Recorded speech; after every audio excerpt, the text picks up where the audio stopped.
અમેરિકામાં હવે માત્ર વિઝા અને ઇમિગ્રેશનના નિયમો જ કડક નથી બન્યા, પરંતુ હવે સરકાર નાગરિકોના પાસપોર્ટને પણ સીધા નાણાકીય પાલન સાથે જોડી દેવામાં તે આગળ વધી રહ્યા છે. ટ્રમ્પ વહીવટીતંત્ર દ્વારા લેવામાં આવેલા એક મોટા નિર્ણય મુજબ હવે એવા અમેરિકન નાગરિકોને જે પાસપોર્ટ રદ થઈ શકે છે જેમણે પોતાના બાળકોના ભરણ પોષણ એટલે કે ચાઇલ્ડ સપોર્ટના પૈસા ચૂકવ્યા નથી. સરકારના આ પગલાંથી લાખો અમેરિકન પરિવારમાં ચિંતા ફેલાઈ ગઈ છે. તેમાં ગુજરાતી અને ભારતીયો પણ સામેલ છે. ખાસ કરીને એવા લોકોમાં જેમના family court case, divorce settlement અથવા તો ચાઇલ્ડ સપોર્ટના વિવાદ ચાલી રહ્યા હોય. અમેરિકાના ફેડરલ કાયદા અનુસાર જો કોઈ વ્યક્તિ પર $2500 કરતાં વધુ ચાઇલ્ડ સપોર્ટ બાકી હશે તો તેને નવો પાસપોર્ટ આપવામાં નહીં આવે, અને હવે તો તેનું ચાલુ અને માન્ય પાસપોર્ટ પણ સીધો જ રદ કરી શકાશે.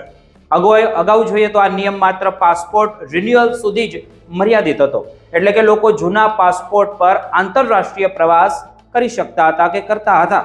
પરંતુ હવે ટ્રમ્પ પ્રશાસન આ નિયમને અત્યંત આક્રમક રીતે અમલમાં મૂકી રહ્યું છે.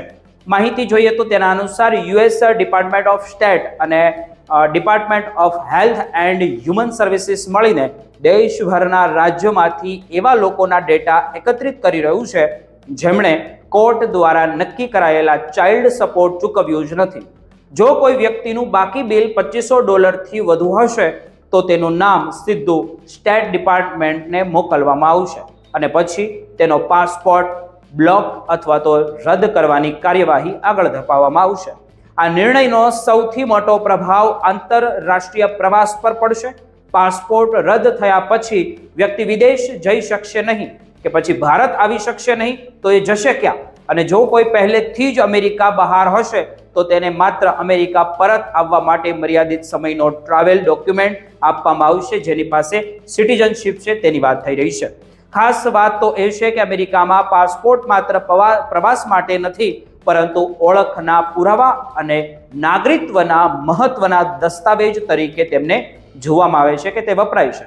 એટલે કે પાસપોર્ટ રદ થવાથી બેન્કિંગ, નોકરી, એરપોર્ટ ચેકિંગ અને અનેક કાનૂની પ્રક્રિયાઓમાં તેમને મુશ્કેલીઓ ઊભી થઈ શકે છે.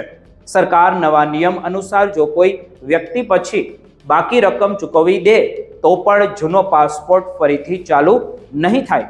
પહેલા તેને સંબંધિત રાજ્ય ચાઇલ્ડ સપોર્ટ એન્ફોર્સમેન્ટ એજન્સી પાસે તમામ બાકી રકમ ક્લિયર કરવી પડશે.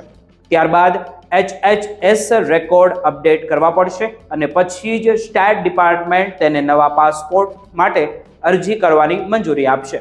આ પ્રક્રિયામાં સામાન્ય રીતે 2 થી 3 અઠવાડિયા અથવા તો તેનાથી વધુ પણ સમય લાગી શકે છે. એટલે એજન્ટ પ્રવાસ કરવાના લોકો માટે આ મોટું જોખમ બની શકે છે. અમેરિકામાં રહેતા ભારતીય અને ભારતીય મૂળના પરિવારો માટે આ મુદ્દો ખાસ મહત્વનો બની ગયો છે, જેમને આ કારણ સતાવી રહ્યું હોય. ઘણા ભારતીય પરિવારોમાં ડિવોર્સ, કસ્ટડી અને ફેમિલી કોર્ટના કેસ ચાલી રહ્યા હોય છે, અને અમેરિકન કોર્ટના આદેશોને અવગણવાથી હવે સીધી અસર ઇમિગ્રેશન રેકોર્ડ, નાણાકીય રેકોર્ડ અને ટ્રાવેલ અધિકારો ઉપર પડી શકે છે. નિષ્ણાતો સલાહ આપી રહ્યા છે કે કોર્ટ દ્વારા નક્કી કરાયેલા કોઈ પણ જે ચૂકવણીને અવગણવી નહીં, તમામ પેમેન્ટના રેકોર્ડ સાચવી રાખવા અને જો નાણાકીય તકલીફ હોય તો સ્ટેટ એજન્સી સાથે સત્તાવાર રીતે વાતચીત કરવી જોઈએ. બીજી તરફ કેટલાક રાજકારણીઓ અને કાનૂની નિષ્ણાતોએ સરકારના આ નિર્ણય અંગે ચિંતા વ્યક્ત કરી છે. તેમનું કહેવું છે કે પાસપોર્ટ કોઈ સામાન્ય દસ્તાવેજ નથી, પરંતુ નાગરિકોની અવરજવર અને મૂળભૂત અધિકારો સાથે જોડાયેલ ઓળખ છે. તેથી તેનો ઉપયોગ દબાણ માટે ન થવો જોઈએ. જો કે ટ્રમ્પ પ્રશાસનનું એવું કહેવું છે કે બાળકોના હિતોની સુરક્ષા માટે કોર્ટના આદેશનું પાલન કરવામાં માટે તે પગલું ભરવું પડે તે જરૂરી બની ગયું છે. તમારું શું કહેવું છે નીચે કોમેન્ટ કરીને જરૂર જણાવજો.